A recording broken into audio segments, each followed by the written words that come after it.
सुवर्णपुर जिला डोंगरीपाली ब्लॉक लरियाबहाल ठारे सत्य साई बाबांकर 69तम जन्म जयंती धूमधाम सहित पालन हो जाइछि।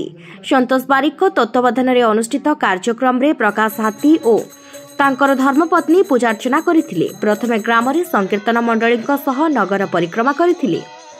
लोके घर आगरे झोटी पकाई पूजा करथिले। परे 108 जनଙ୍କୁ ନେଇ 1 लक्ष जप करथिले। पाख ग्राम अयलासारी समितिर भाई मानी संपूर्ण भाव में सहयोग करिथिबा बेले ग्रामर वरिष्ठ साई सेवक रामबारिक हलुपोढ़ मगसिर मटारी लक्ष्मण बारिक बाबुलुपोढ़ डाक्टर पटेल प्रमुख कार्यक्रम को सफल मंडित करथिले। सुदूर बलांगीर समिति भौणी सरस्वती नंद सम्मानित अतिथि भाव में जोगदे सत्य साई जन्म अवतार उपरे समस्तଙ୍କୁ दिग्दर्शन देथिले। ग्रामर समस्त लोकंकर सहयोग रहितिला। टिकेश्वर हाथी आरती और धन्यवाद अर्पण करथिले। शेष रे समस्तंक पई प्रसाद सेवनर व्यवस्था मध्य करा जायतिला।